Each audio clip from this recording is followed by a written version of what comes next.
cortisol está controlada por el eje hipotálamo hipófisis adrenal, que es el que se muestra en la primera imagen de la izquierda. Bueno, en esta el estímulo son situaciones de estrés en el hipotálamo, específicamente en las neuronas del núcleo paraventricular del hipotálamo. Es donde se produce la hormona liberadora de corticotropina o CRH, si lo puedes señalar, Andy, por favor.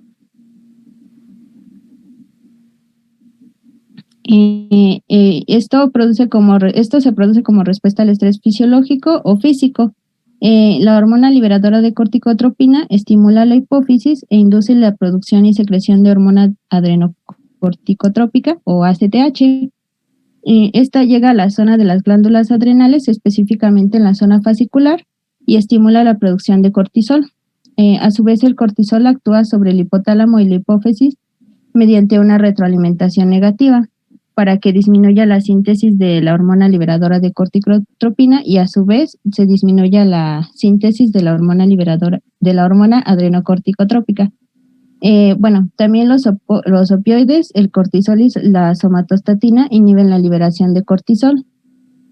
Por otro lado, el estrés aumenta la liberación de cortisol, la hipoglucemia, recordando que el cortisol es una hormona hiperglucemiante y mantiene los niveles de glucosa tan altos y usables para que el cerebro no tenga hipoglucemia.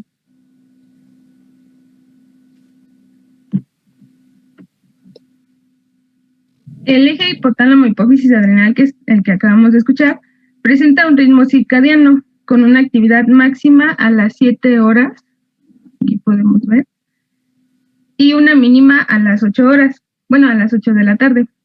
Por ello, la concentración plasmática total oscila entre 200 a 20 miligramos. Este ritmo puede perderse bajo estrés psicofísico en situaciones patológicas como la depresión o el síndrome de Cushing, o por la administración farmacológica de glucocorticoides.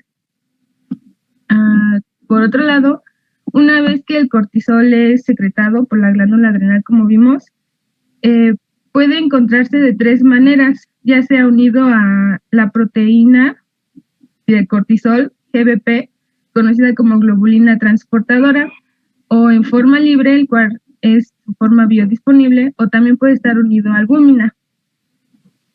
Antes de que le cambien, sí. ¿A qué hora se presenta el mínimo de cortisol, dijiste? A las 8 de la noche. ¿Ve la gráfica?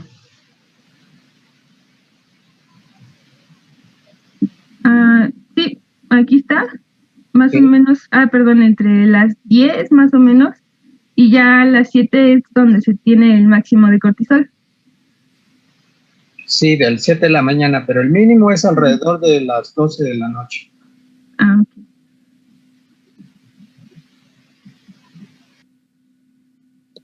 Bueno, en cuanto a la síntesis, el primer paso es la escisión de la cadena lateral de colesterol. Para su transformación a pregnenolona, está mediada por una enzima del citocromo P450 llamada colesterol desmolasa. En esta primera reacción constituye el paso limitante en la regulación crónica de los tejidos esteroidogénicos. Y bueno, la enzima colesterol desmolasa es una hemoproteína anclada a la membrana. En esta acepta electrones de un sistema transportador de electrones mitocondrial dependientes de nicotinamida adenina dinucleótido fosfato reducido, que consta de 2 proteínas complementarias, la adrenoxina reductasa y la adrenodoxina, que es una proteína pequeña que contiene hierro no hemo. Posteriormente, por medio de la 17-alfa hidroxilasa, que está mediada por el citocromo P450C17, pasa a 17-hidroxipregnenolona. Este es el principal precursor del cortisol. Después, por medio de la 3-beta deshidrogenasa, delta 5, delta 4 isomerasa, y por NAD oxidado, va a pasar a 17-hidroxiprogesterona. Posteriormente, la 21-alfa hidroxilasa, mediada por el citocromo P450C21, va a hacer que la 17-hidroxiprogesterona pase a 11-beta desoxicortisol. Y por último, por medio de la 11-beta hidroxilasa, mediada por el citocromo P450C11, va a pasar finalmente a cortisol y este va a irse a la vía de los glucocorticoides.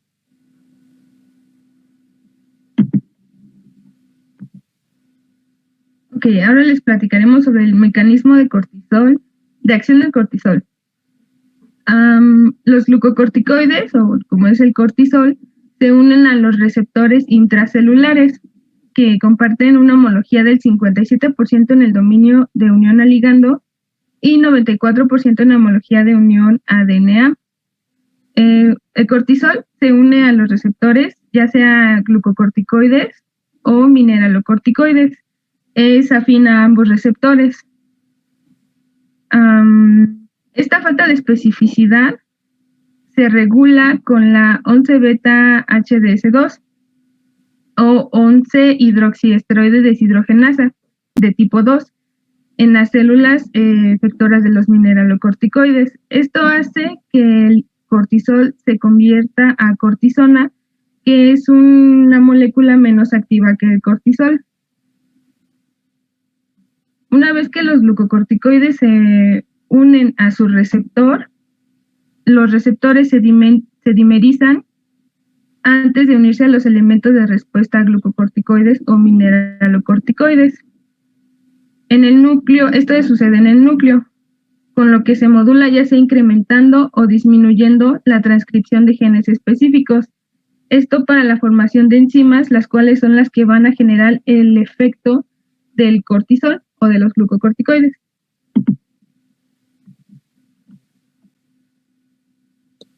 Bueno, en cuanto a las acciones fisiológicas del cortisol, este va a incrementar la glucosa sanguínea por medio de la glucosa sanguínea al antagonizar la acción de la insulina y favorecer la gluconeogénesis en ayuno. También, por otro lado, el cortisol va a elevar el metabolismo de las proteínas musculares y a su vez va a provocar la liberación de aminoácidos que pueden utilizarse en el hígado como combustible para la gluconeogénesis. Esto va a hacer que se potencie la acción de la hormona del crecimiento en los adipocitos. Por otro lado, también va a incrementar la actividad de la lipasa sensible a hormonas y la liberación subsiguiente de ácidos grasos libres o lipólisis. Los ácidos grasos libres van a incrementar la resistencia a la insulina. Las concentraciones de cortisol se incrementan al igual que los componentes de la respuesta a tensión fisiológica inducida por diversos estímulos como ejercicio intenso, tensión psicológica, traumatismos agudos, cirugía, temor, infecciones graves, hipoglucemia e incluso el dolor. Otro de los efectos principales del cortisol es su efecto antiinflamatorio e inmunosupresor. El cortisol genera efectos inmunosupresores intensos, ya que inhibe la acción de varios mediadores de inflamación como los eicosanoides, serotonina, el factor activador de las plaquetas y bradicinas. Y su efecto antiinflamatorio se debe a que estimula los factores como la anexina 1, el inhibidor de factor nuclear kappa B, la sinasa fosfatasa activada por mitógeno y la proteína cremallera de leucina inducida por glucocorticoides. También inhibe la liberación de citocinas inflamatorias como la interleucina 1 alfa, la 1 beta, la 6 y el factor de necrosis tumoral alfa. Estas son producidas por un estímulo inflamatorio hacia los macrófagos y pues son las que generan inflamación. En cuanto a la patología del cortisol, estas principalmente son por dos casos. Uno es la deficiencia hormonal y otro es el exceso hormonal.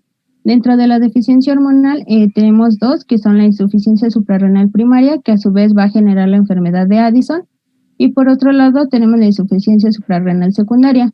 En cuanto al exceso hormonal, tenemos el síndrome de Cushing.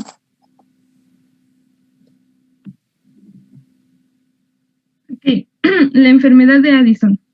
Esta es provocada o es una alteración por la insuficiencia suprarrenal primaria, donde la corteza suprarrenal es destruida de forma selectiva, casi siempre por alguna reacción autoinmunitaria mediada por linfocitos T. Incluso puede originarse por infecciones, infiltración cancerosa o hemorragias. La destrucción de la corteza disminuye la síntesis de diversas hormonas suprarrenocorticales, entre ellas la del cortisol. Esta disminución del cortisol va a generar una respuesta en la apófisis, aumentando la liberación de ACTH. Y esto es la enfermedad de Addison. En cuanto a la insuficiencia suprarrenal secundaria, esta principalmente se da por trastornos hipotalámicos, trastornos hipofisiarios o administración prolongada de glucocorticoides exógenos. En cuanto a los trastornos, estos pueden ser genéticos o pueden ser lesiones a diferentes niveles del hipotálamo o de la hipófisis. Esta se da por la disminución, debido a estos trastornos, disminuye la concentración de ACTH y esto hace que disminuya la síntesis de cortisol.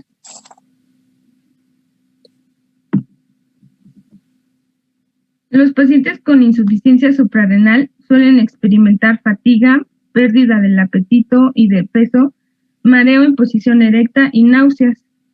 Cuando la insuficiencia suprarrenal es consecuencia del tratamiento prolongado con altas dosis de glucocorticoides exógenos, deben reducirse gradualmente y con lentitud para permitir la recuperación completa del eje. Esto puede ser necesario que pase un año para que se recupere la función del eje.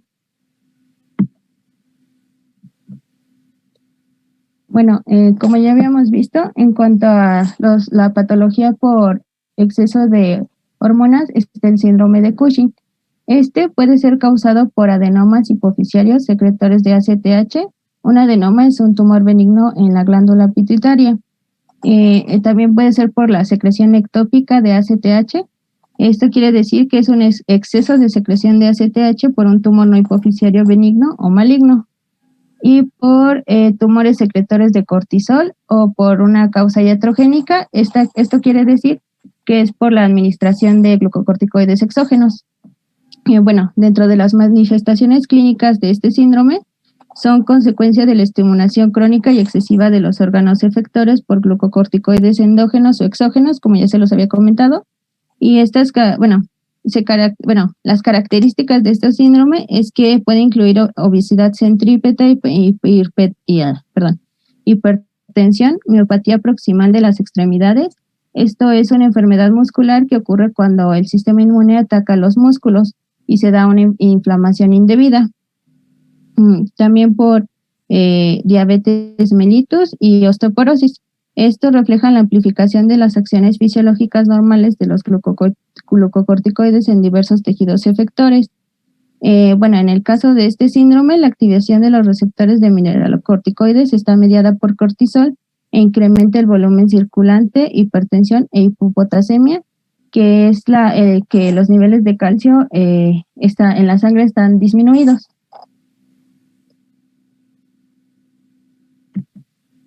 Ok, ahora les hablaremos sobre los fármacos glucocorticoides.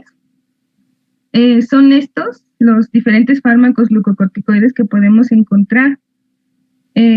Para destacar de esta diapositiva, por ejemplo, tenemos a los derivados sustituidos con acetónido, por ejemplo, el de triamcinolona. Estos tienen una mayor actividad superficial y son útiles en la dermatología. Por otro lado, si observan la molécula de dexametasona y la de betametasona, son muy similares. La única diferencia es que el carbono 16, por ejemplo, es este. En dexametasona se encuentra en posición alfa y en betametasona en beta. La estructura de la hidrocortisona se representa en dos dimensiones. El sistema de anillo esteroide no es por completo plano y la orientación de los grupos fijos a los anillos esteroideos constituye una determinante importancia en la actividad biológica de esta molécula. En cuanto a la farmacocinética, en la absorción son eficaces cuando se administran por vía oral. Algunos ésteres hidrosolubles de la hidrocortisona y sus congéneres sintéticos se administran por vía intravenosa para alcanzar con rapidez cifras altas del medicamento en líquidos corporales. También se obtienen efectos más prolongados mediante inyección por vía intramuscular. Estos se absorben a la circulación sistémica desde sitios administrados locales como espacios sinoviales, el saco conjuntival, piel y vías respiratorias. En cuanto al transporte, luego de que se absorben, bajo circunstancias normales, el 90% más del cortisol en plasma se unen de manera reversible a una proteína, que como ya se los había explicado mi compañera, es la albúmina y la CGB. También, en cuanto al metabolismo, las hormonas esteroidales comprenden adiciones secuenciales de átomos de oxígeno o hidrógeno, estas seguidas por una conjugación para formar derivados hidrosolubles. En la reducción del doble enlace 4,5 ocurre en sitios tanto hepáticos como extrahepáticos, lo que da por resultado compuestos inactivos. La reducción subsecuente del sustitutivo 3-cetona al derivado 3-hidroxilo con formación de tetrahidrocortisol únicamente ocurre en el hígado. Casi todos estos esteroides reducen el anillo A y se conjuntan mediante el grupo 3-hidroxilo con sulfato o glucurónido por medio de reacciones enzimáticas que tienen lugar en el hígado y en menor grado en los riñones. En cuanto a su excreción, las formas predominantes se excretan en la orina. El mecanismo de acción de los glucocorticoides es muy similar al del cortisol, que como ya se los había explicado, los glucocorticoides entran al espacio intracelular en donde se van a unir a su receptor. Este receptor está unido a dos moléculas de choque térmico, las cuales una vez que se une el glucocorticoide al receptor, se van a dimerizar. Se van a separar del receptor y este receptor ya se va a dimerizar. Esto ya va a generar la respuesta dentro del núcleo para la transcripción de RNA o polimerasa. Se sintetiza este mRNA y se edita, el cual va a ser precursor de la síntesis de proteínas, las cuales van a generar la respuesta de los glucocorticoides.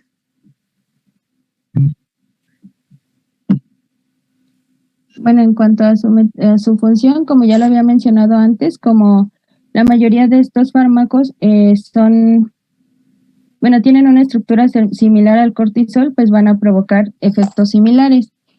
Como ya les había mencionado, a nivel metabólico van a regular el nivel de glucemia, por lo tanto causan una hiperglucemia para que el cerebro no sufra.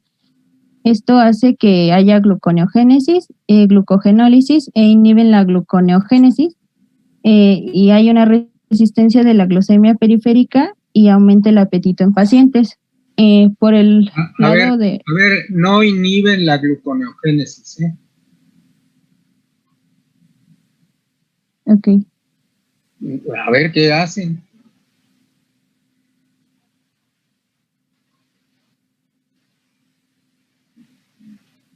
Aumentan la gluconeogénesis para que el cerebro tenga suficiente glucemia. En cuanto a las proteínas, tienen efecto proteolítico a nivel periférico. Esto quiere decir que las extremidades van a estar disminuidas en proteínas y la masa muscular de los pacientes estará reducida y van a hacer proteosíntesis a nivel central, es decir, que van a producir enzimas y proteínas para favorecer la gluconeogénesis y se va a disminuir la proteosíntesis a nivel periférico. Y en lípidos, a nivel central, va a haber no va a haber lipólisis, lo que va a hacer que esto haya obesidad a nivel central, y a nivel periférico va a haber lipólisis. A ver, yo no entiendo lo de la obesidad central, o cómo dijiste. ¿Qué es eso de central? Ajá. ¿Le puedes regresar a la imagen del síndrome de Cushing-Andy, por favor? Ahí. Lo que quiero decir es que a nivel central, o sea, en todo el tronco de la persona, va a haber obesidad, y a nivel periférica, en las extremidades, se va a producir una lipólisis, por lo que la masa muscular va a estar reducida. Bueno, pues yo prefiero que especifiques el tronco y las extremidades, porque el término central y periférico normalmente se utiliza para el sistema nervioso central y la periferia. Entonces, habla del tronco y de las extremidades. Sí,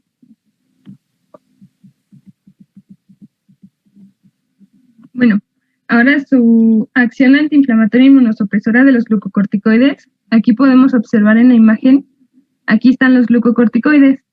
Estos inhiben a la fosfolipasa A2, los cuales convierten los fosfolípidos de membrana en ácido araquidónico. Este es el precursor para la síntesis de prostaglandinas, las cuales están asociadas con el proceso inflamatorio.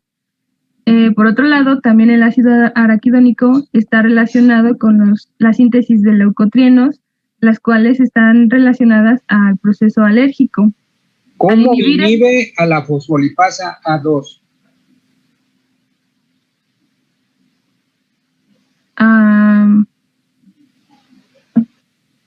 ¿Cómo la inhibe? Pues sí, porque dicen los glucocorticoides la inhiben, pero pues no es así de simple. ¿Cómo lo hacen? ¿Cuál es el mecanismo de acción? No, el mecanismo de acción no lo tenemos. A ver. Solo así de manera general encontramos que la inhibe. Pero pues ¿cómo? Bueno, a ver, el no mecanismo, de manera... A ver, en esencia sí tienen el mecanismo de acción de los glucocorticoides. Te lo pregunto así, respuesta rápida. Mecanismo de acción de los glucocorticoides, ¿qué hacen? Sintetizan proteínas o enzimas. Sí, sintetizan proteínas. Punto. Bueno, una de las tantas proteínas que inducen es una que incluso mencionaron en una diapositiva anterior, pero por lo visto no lo integraron. Es una proteína que actualmente se llama anexina y que antes se llamaba lipocortina. Entonces, esta proteína inducida por los glucocorticoides, que se llama anexina, es la que realmente reconoce a la fosfolipasa A2 y la inhibe. ¿Sí? Entonces, el mecanismo sí es de proteínas. Una de las tantas proteínas, la anexina, y la anexina inhibe a la fosfolipasa 2. Ese es el mecanismo. Adelante. Y también, bueno, por otro lado, los glucocorticoides activan al inhibidor de factor nuclear, el cual está relacionado también con la activación de la COX-2, la cual está relacionada con el proceso inflamatorio. Y por otro lado, también los glucocorticoides van a inhibir la síntesis de fibroblastos, los cuales hoy en día que en las enfermedades de COVID se está dando mucho la producción de estos fibroblastos en la cicatrización de los pulmones. Estos pues generan una mala cicatrización del pulmón y al administrar glucocorticoides pues se inhiben estos fibroblastos y se facilita o se mejora la cicatrización del pulmón. Sí, básicamente estos son la acción antiinflamatoria inmunosupresora de los glucocorticoides. Solo para hacer énfasis, si se inhibe la producción de ácido araquidónico, ¿qué cascadas transfuncionales río abajo se inhiben? Las de inflamación y las de alergia. ¿Cómo se llaman? Las de inflamación, ¿cómo se llaman? ¿Qué sistemas transfuncionales se evitan? La síntesis de prostaglandinas. Uno, ¿qué más? Bueno, aquí también vemos la de tromboxanos y prostaglandinas. Es lo mismo, esos son prostanoides, es la misma vía. La que está a la izquierda de esta diapositiva. Y de leucotrienos. Y entonces, estos glucocorticoides se caracterizan porque al evitar la síntesis de ácido araquidónico, evitan tanto la síntesis de leucotrienos como la síntesis de prostanoides. Esto es una diferencia muy importante con los AINES, que solo evitan la síntesis de los prostanoides. Y por el contrario, inhibir solamente la síntesis de los prostanoides de alguna forma implica favorecer la posibilidad de síntesis de los leucotrienos, para que lo vayan considerando para una presentación más adelante. Pero bueno, entonces que quede claro la diferencia entre el mecanismo de acción de los glucocorticoides y el mecanismo de acción de los AINES, y para que se entienda por qué los glucocorticoides son mejores antiinflamatorios que los AINES. Adelante.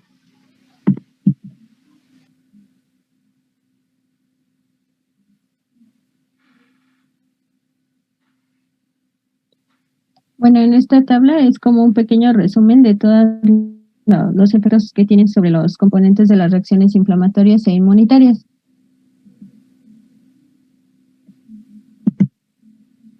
Y aquí les representamos una tabla resumiendo la clasificación de los diferentes glucocorticoides. Estos se van a clasificar de acuerdo a su acción, la cual puede ser corta o media, intermedia y de acción prolongada.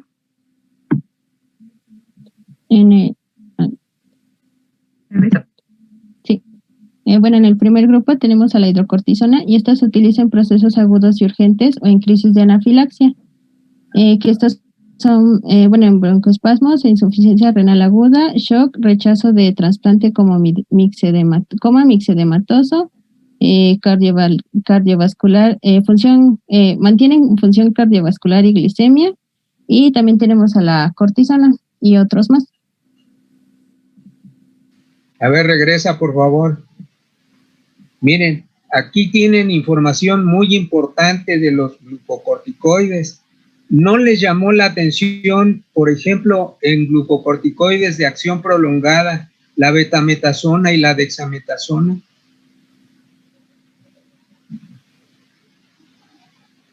La dexametasona es lo que está salvando vidas en esta pandemia y entonces no le dedican nada. No, sí leímos sobre esto, pero no hablamos de ella específicamente. Sí, bueno, vean ahí su potencia antiinflamatoria. Yo les dije que revisaran lo de la potencia de los diferentes glucocorticoides. Sí, más adelante hay una diapositiva sobre esta. Pues es que miren, aquí está la betametasona, 25 o 40 veces más potente que el cortisol. La dexametasona, 30 veces más potente que el cortisol. Entonces, para que se entienda por qué la dexametasona en dosis bajas se está utilizando para el tratamiento del COVID, porque la enfermedad del COVID es un proceso sin duda ultrainflamatorio. Ya mencionaron el asunto de la cicatrización de los alvéolos pulmonares, lo cual eso está bien, pero además por ser buenos antiinflamatorios y dado que la enfermedad de la pandemia es un proceso sin duda inflamatorio, por eso es que la dexametasona es un fármaco que está ayudando mucho actualmente. Bueno, adelante.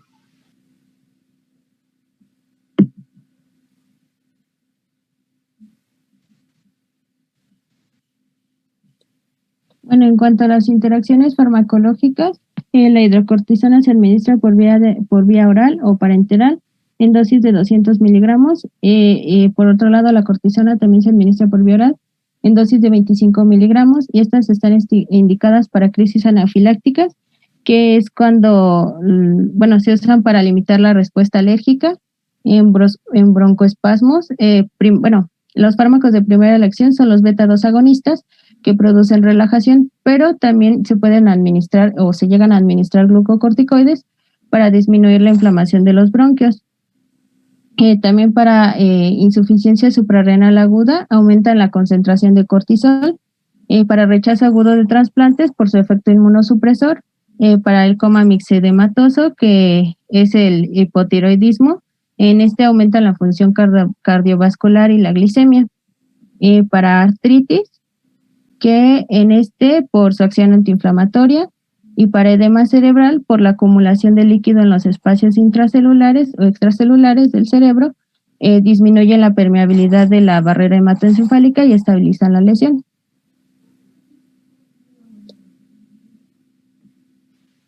¿Algún detalle entre la hidrocortisona y la cortisona?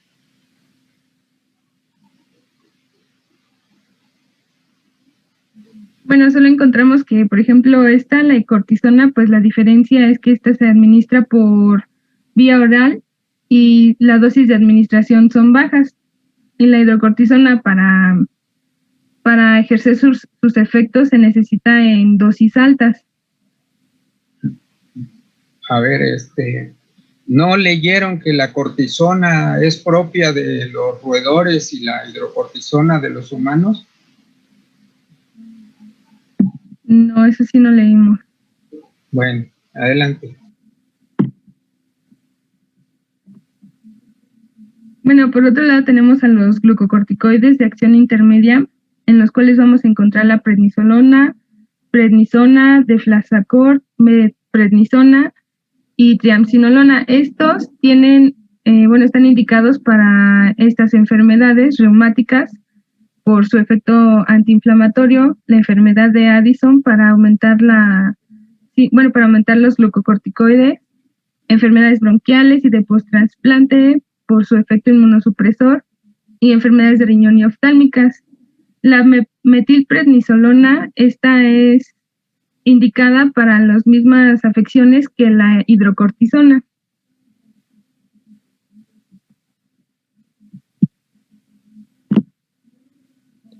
En los de acción prolongada tenemos a la dexametasona, que esta se administra por vía oral o parenteral, y sus dosis van de 2 a 9 miligramos, y esta está indicada para enfermedades reumáticas, que ya se los habíamos comentado por qué, enfermedad de Addison, enfermedades bronquiales, enfermedad de post-trasplante, enfermedades hematológicas, esta por la anemia hemolítica, estas algunas son anemia hemolítica, leucemia, y lo que hacen es matar células cancerosas y alivian los dolores y disminuyen las reacciones alérgicas y disminuyen la inflamación.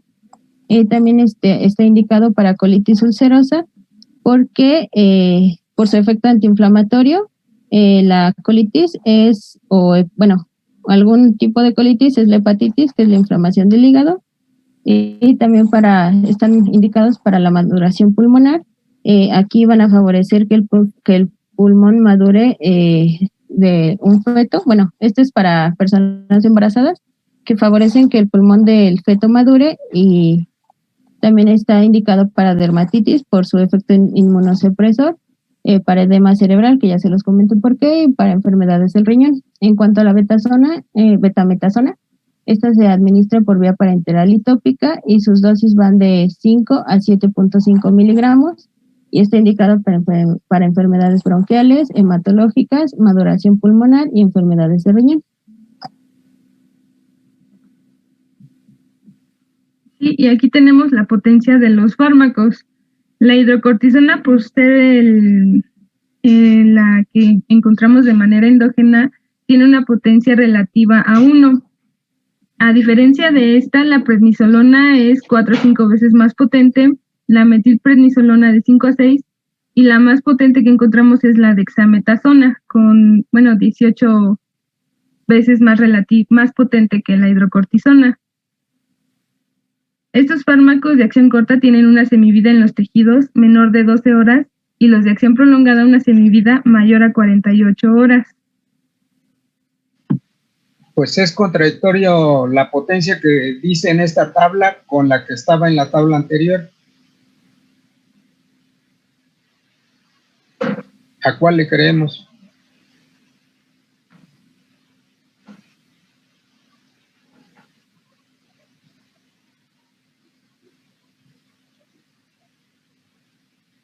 Bueno, no es contradictorio, sí, porque a lo mejor no tienen las mismas unidades, pero sí nos dice que la dexametasona es más potente. Es que lo sacamos de 2 libros diferentes y pues así lo encontramos. Sí, pero no es tan baja como se señala aquí, 18. Lo menos que se encuentra en las tablas de farmacología, de libros de farmacología, es 25. Tanto para dexametasona como para betametasona. Adelante.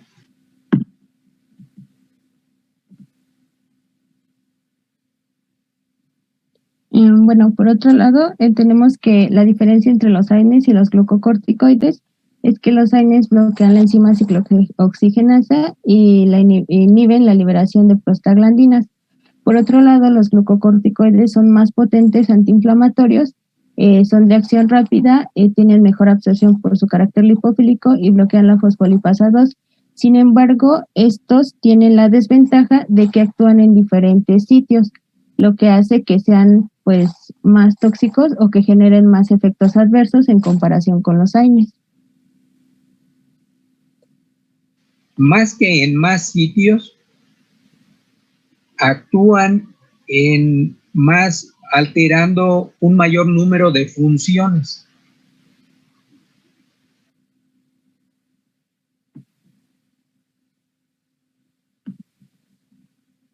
Por otro lado, tenemos las interacciones. Por ejemplo, si administramos un glucocorticoide con un AINE, se potencia el efecto gastrolesivo y esto puede favorecer la producción de hemorragias gastrointestinales.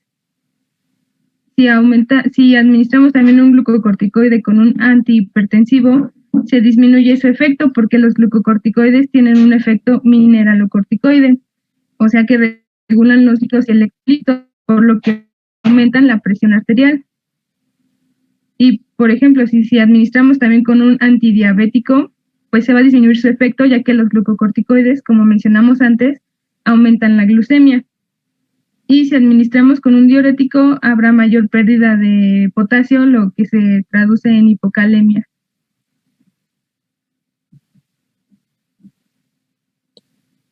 Otro grupo de fármacos son los inhibidores de la síntesis de hormonas suprarrenocorticales. Estos se encuentran disponibles en diversos compuestos para inhibir la síntesis de la hormona por la corteza suprarrenal. En las enzimas necesarias para la síntesis de hormonas suprarrenales son las relacionadas con el citocromo P450, como ya lo vimos en la síntesis del cortisol, por lo que la indicación de estos inhibidores se asocia como posible toxicidad para las enzimas del citocromo P450. En términos generales, estos fármacos se pueden dividir en los que afectan los pasos iniciales o los pasos tardíos de la síntesis de hormonas suprarrenales. Los fármacos que inhiben los pasos tempranos tienen efectos amplios y los que afectan los pasos finales tienen acciones más selectivas. Dentro de este grupo de fármacos tenemos el mitotano, que es la primera estructura del lado izquierdo, que es un análogo estructural del DDT, que es un insecticida potente. Este es un compuesto tóxico para las mitocondrias suprarrenocorticales y de esta forma tiene efectos amplios en la esteroidogénesis suprarrenal. Este se puede indicar para la suprarrenolectomía médica en pacientes con enfermedad de Cushing grave o carcinoma suprarrenocortical. Los pacientes que reciben el mitotano suelen tener hipercolesterolemia, ya que el fármaco provoca una inhibición de la colesterol oxidasa.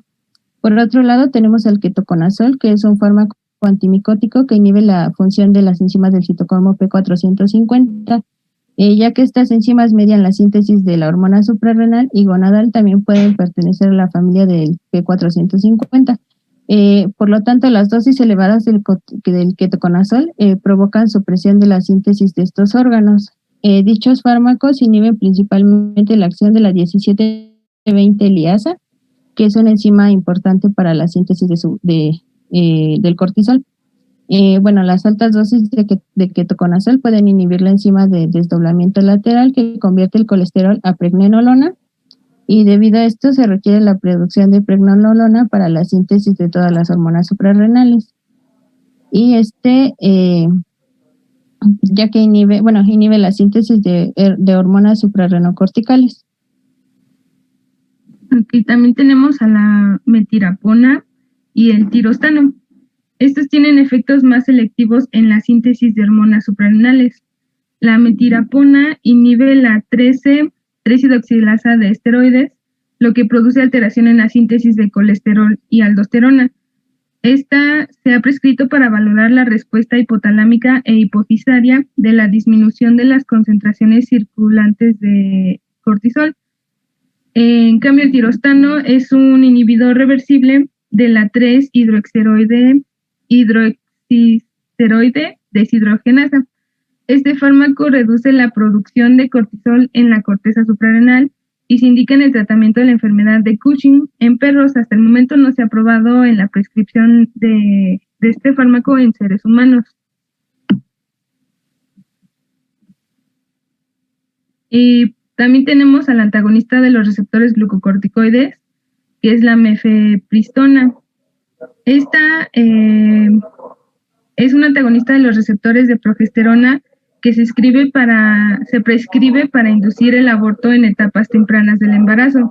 En concentraciones elevadas, la mifepristona antagoniza el receptor de glucocorticoides. Este fármaco se ha probado en el tratamiento de hiperglucemia en pacientes con síndrome de Cushing. Es efectiva en el tratamiento del aumento de las concentraciones de glucocorticoides que pone en riesgo la vida principalmente en pacientes con síndrome de secreción ectópica de ACTH, aunque no se ha valorado por completo su indicación clínica en este propósito.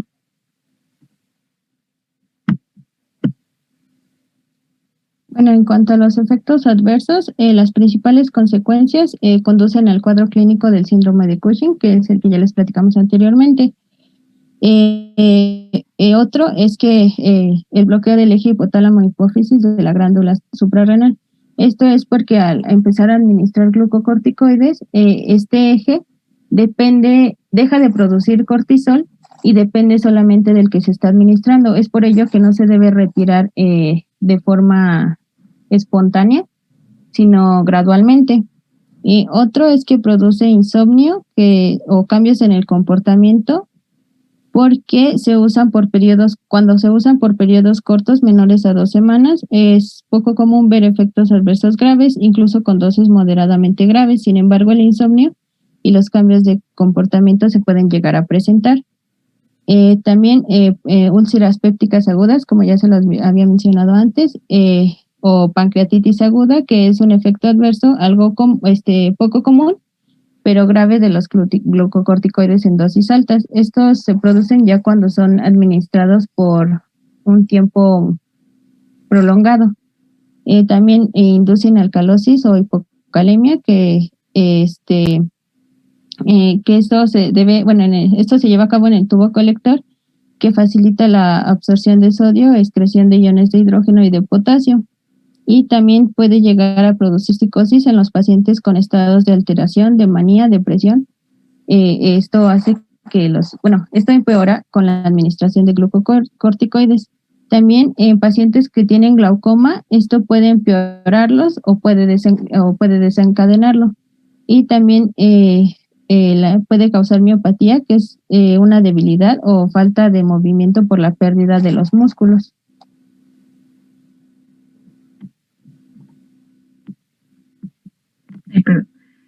Otros efectos adversos están la osteonecrosis y la osteoporosis. Esto es porque los glucocorticoides facilitan la formación de osteoclastos, causando menor formación de osteoblastos.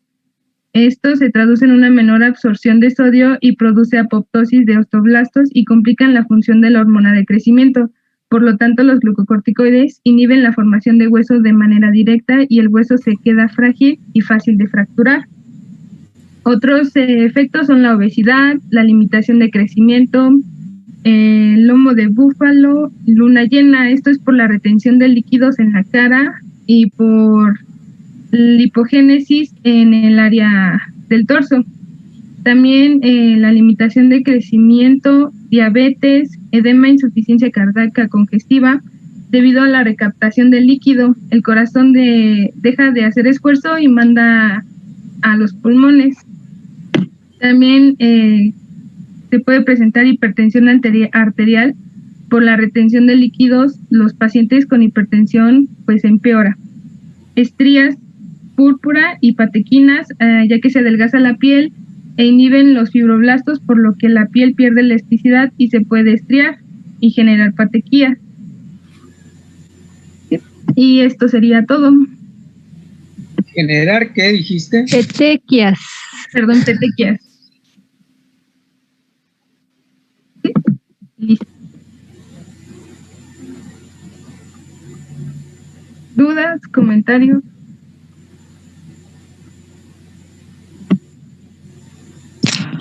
Preguntas para sus compañeras.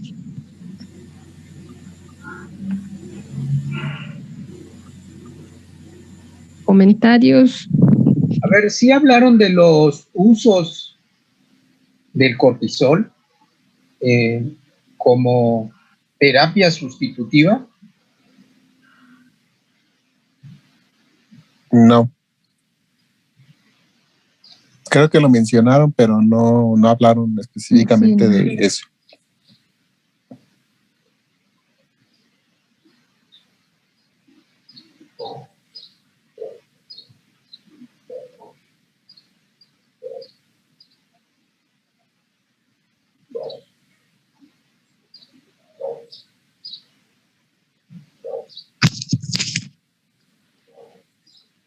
Andrea, Nadia. No, sí, no, profesora, no hablamos específicamente de eso. Que eso no forma parte. Bueno, pero ustedes hablaron de 2 síndromes. Sí, del síndrome de Addison y del de Cushing.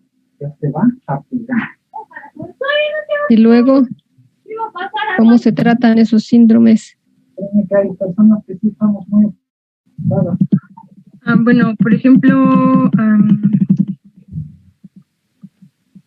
en el síndrome de Addison, que es por una disminución del cortisol, pues aquí sí podemos administrar algunos glucocorticoides.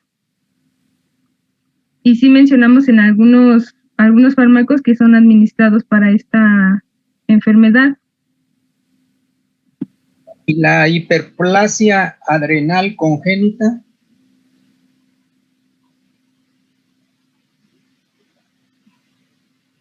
No, de esta no hablamos. Ni saben qué es.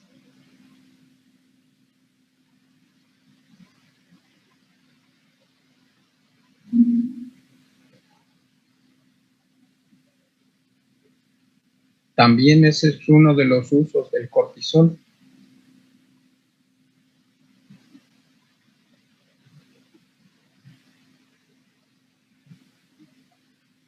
Bueno, pues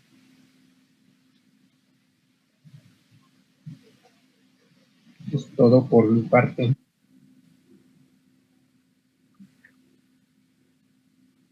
Las preguntas, chicos.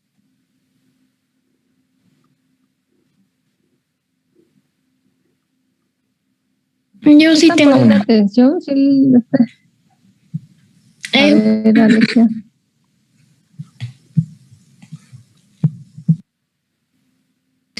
¿Por qué se usa la dexametasona? O sea, ¿por qué ese glucocorticoide para lo del COVID y no otro? Bueno, por lo que yo entendí es el antiinflamatorio más potente, ¿no? Sí. Y eso pues ayuda a desinflamar los pulmones, aparte de que ayuda a la fibrosis, ¿no? Bueno, según yo entendí. Sí, bueno, la inflamación no solo es en los pulmones, es inflamación generalizada en todo el organismo. Pero bueno, particularmente importante en los pulmones porque eso es lo que dificulta la respiración y luego si no se da un buen tratamiento, después, bueno, al término de la enfermedad, los alvéolos se pueden fibrosar. Por esa razón, como los glucocorticoides inhiben la actividad de los fibroblastos, por eso es importante. Bueno, como es una enfermedad inflamatoria muy importante, quiero decir, en cuanto a la intensidad de la inflamación, pues se requiere de los glucocorticoides más potentes. De los estudios que se hicieron ya durante la pandemia, resultó que la más efectiva fue la dexametasona, pero solamente se utiliza para los casos graves, para las personas que están intubadas. Ojo, porque esto sí lo mencionaron las compañeras, recuerden que son inmunosupresores. Entonces, este conocimiento de que se usa la dexametasona en manos de novatos puede ser contraproducente, porque yo conocí casos de amigos a los que apenas comenzaban con la enfermedad y ya les estaban administrando dexametasona. Recuerden que son inmunosupresores. Entonces, si a la menor provocación administran glucocorticoides, pueden inmunosuprimir a la persona y entonces agravarles la enfermedad, porque el virus podría Favorece la reproducción. propagarse más rápidamente en el organismo y hacia el exterior, y entonces puede salir peor el remedio que la enfermedad. Por eso, de manera muy puntual, se dice dosis bajas y solo para el estadio grave de la enfermedad.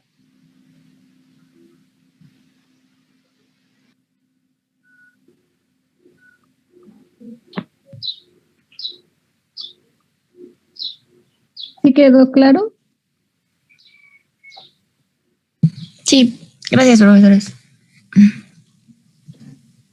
Profesor, y también eso mismo de que tiene acción inmunosupresora pasa con la cortisona, por ejemplo, cuando tratan alergias.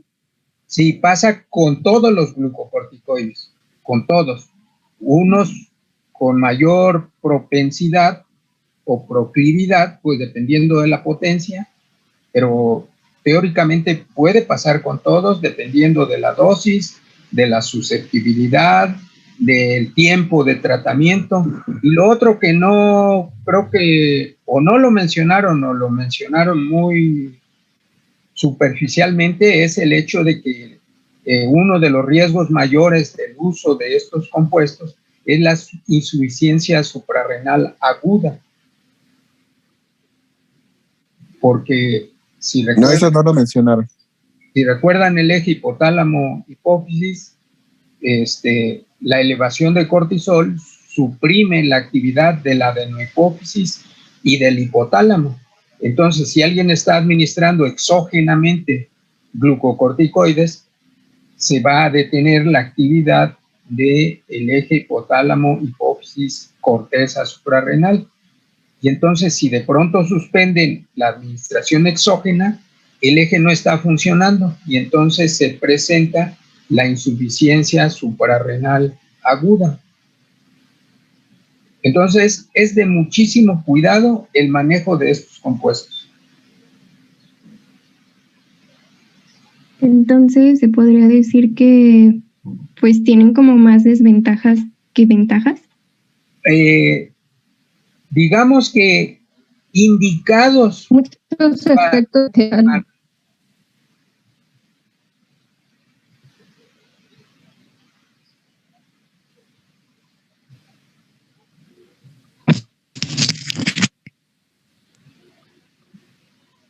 Creo que ya no se escuchó, profesor. Ya no es, Bueno, ya nos escuchamos al maestro. Hablar la doctora Norma. Ah, no, creo que lo interrumpí. Perdón. Bueno, lo que yo estaba diciendo es que cuando se emplean para un problema en donde la indicación es la adecuada, son muy buenos fármacos. Por ejemplo, cuando hay una inflamación aguda, muy alta, una inyección de dexametasona o betametasona rápidamente puede recuperar los tejidos, el órgano en donde esté presente la inflamación. Es muy bueno, pero hay que tener cuidado con la dosis, con el tiempo de administración. O sea, si van al médico y porque tienen la garganta irritada y les recomienda dexametasona, pues para eso no se utilizan estos medicamentos. Simplemente, por ejemplo, infecciones oculares Si la infección ocular es por una bacteria o por un virus, también ahí es muy importante. Si le ponen dosis muy altas, muy repetidas, pues les van a producir inmunosupresión local y la bacteria o el virus va a crecer más que sin el tratamiento. Entonces, se tiene que tener mucho cuidado, no que no se usen. Hay situaciones en las que es muy necesario utilizarlos, pero se tiene que hacer con mucho cuidado. Adelante. Sí, tienen usos más específicos a diferencia de los AINES, obviamente.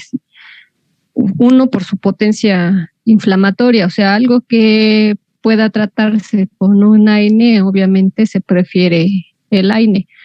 Y en las que no, en las que se tenga que utilizar por fuerza un glucocorticoide, pues primero se tiene que revisar precisamente que no tenga alguna enfermedad viral o de ese tipo, porque pues la inmunosupresión también es muy potente. Además, cuando se utilizan, pues no es así como los AINES que son cada 4 o cada 6 horas, ¿no?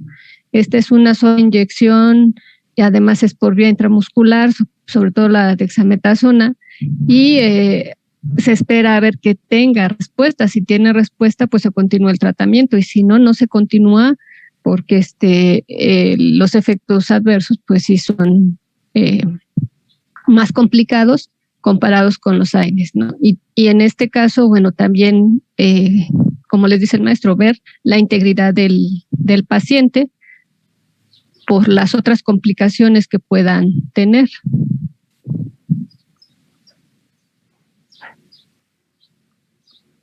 Gracias. Bueno, ¿alguna otra pregunta?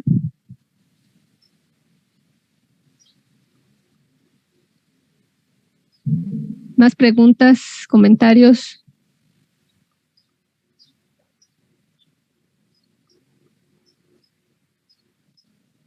¿No? No, maestra. Bueno, entonces le damos las gracias a sus compañeras y vamos a dar ahorita el receso para regresar con la presentación siguiente, ¿sale? Yo tengo 10:21, 10 minutos son 10:40, ¿sale?